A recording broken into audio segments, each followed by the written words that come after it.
Le syndrome de balayage, qu'est-ce que c'est? Donc c'est lorsque je cours, je vais avoir une contrainte sur le genou lorsqu'il est plié entre 15 et 30 degrés sur un petit os sur le côté. Hop, je ne sais pas si on voit ici, là. Ça s'appelle ici et là aussi.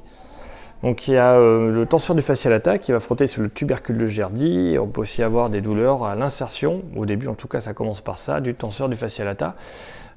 Qu'est-ce qui se passe? Donc en général ce sont les gens qui courent sur des rails, donc les deux pieds sur des rails, il n'y a pas un pied devant l'autre, mais vraiment sur les côtés, en hyperflexion.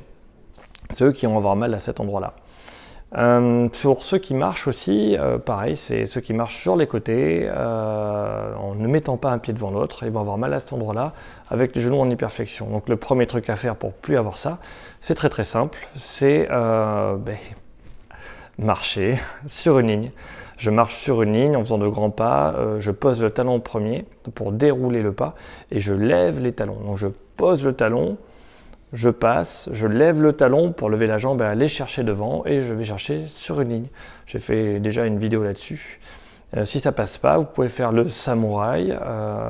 Ça marche très bien, l'exercice du samouraï, c'est qui est un étirement. Vous pouvez aussi aller regarder la vidéo ou ce que j'appelle l'étirement en aile de pigeon, que j'ai pas encore filmé. Voilà.